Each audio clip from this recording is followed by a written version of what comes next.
guys, hope you're having a great day. I'm here today. I'm really excited about the next section of videos I'm going to be doing. It's going to be me sitting right here in my office talking to you. I have been getting tons of emails, Facebook messages from people that are trainers that are following my stuff on YouTube and now have questions on how I got it started, how can they market theirs, get more people in it. So I've come to a point where I'm like, okay, wait a minute. I need to make videos about this, not just the in-class stuff, but how to do all the stuff to get the people in there and how you get it going. So it's been great, and I'm thankful for everyone that has written me in the past. It used to just be here and there, and now I'm getting like almost one a day from trainers all over the world. So thank you so much, guys. It keeps me inspired to make these videos, and I'm excited to do this next series with you guys. Through video instead of typing it back on emails. This way you can just kind of watch and learn and hopefully answer any questions you have. And if there's more, please send me them so I can make videos about them. Okay? So adrenaline started 8-9 years ago. Today I'm just going to talk a little bit about how I got started, and maybe I'll give you some insight on how to start yours or some do's and don'ts. Now, it's tough. You can't think you're just going to throw a Facebook post up saying started in a boot camp, or throw some posters around and that people are just going to flood in and you're going to make all this money. It takes time, like any business.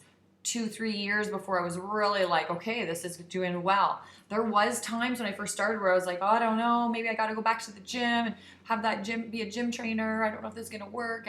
But my clients I did have, the few, were like, no, you're really good. Just keep going. And they pushed me, and I kept going through it, but it's tough, okay? So you have to remember that first and foremost.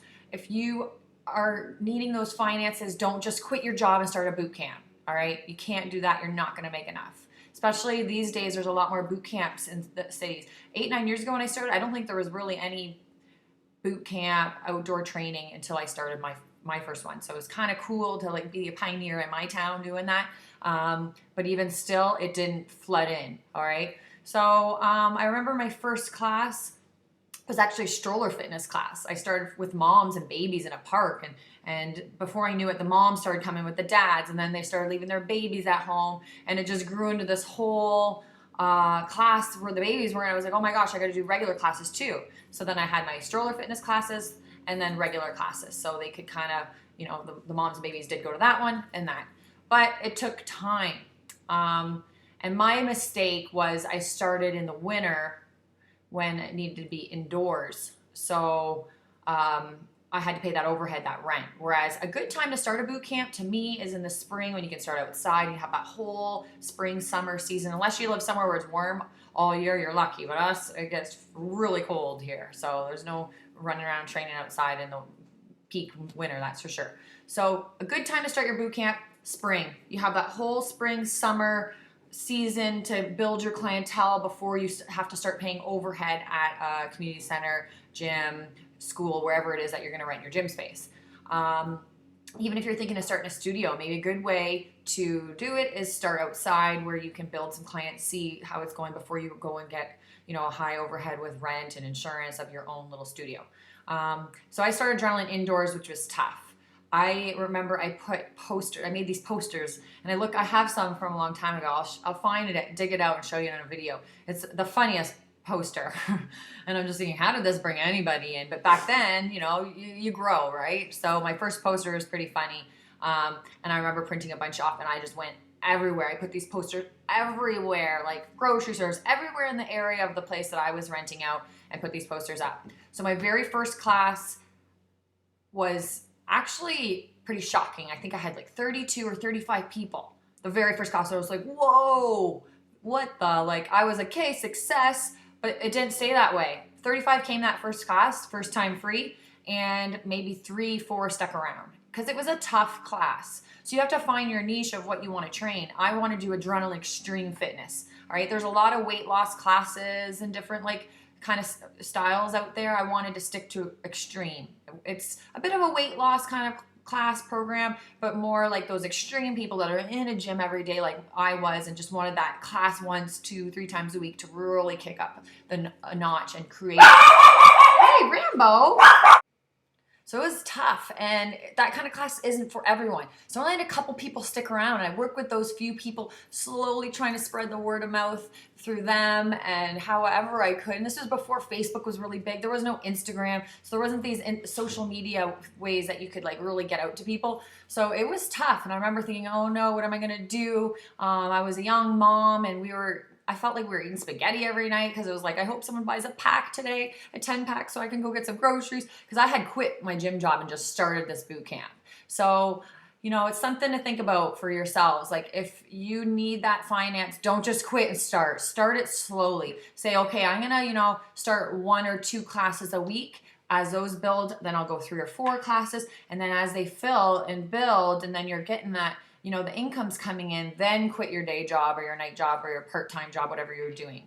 That's my best advice. Don't just drop everything and start it. Yeah, it's good to, say, okay, I'm going to do my own thing. I'm going to work for myself. I'm going to just like put fuel on that fire, and I'm going to like just do this and stop what I'm doing and just start this new stuff. And that's my personality. So that's what I did. But it was hard. All right. It was very, very hard. We had to live very frugally. And I just remember it being a tough time for about 2 years. So I was doing some one-on-one training on the side, a little bit in home in the park come spring, but starting a boot camp indoors, having that overhead of that rent to pay, and I was paying rent from the home I was living in too, it was very tough.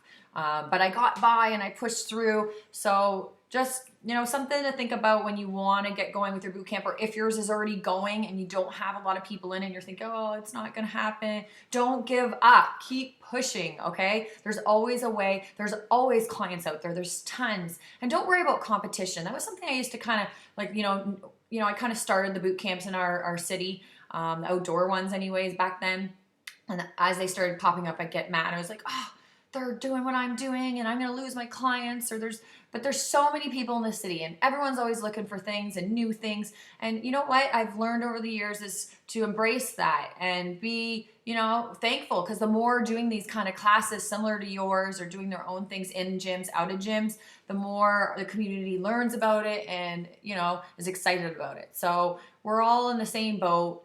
And there's lots of people out there to fill our classes. So, what else can I let you know about?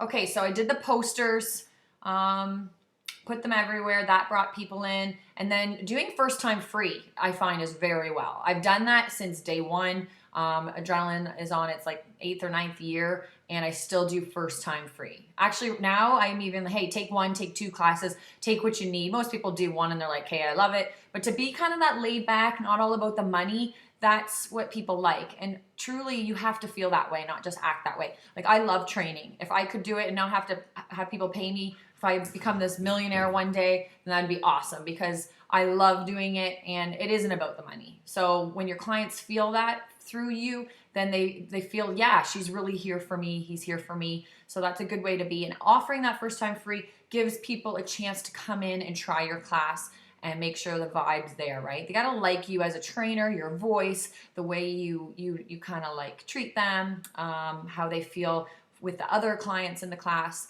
So first time free, definitely a bonus to have for people to try.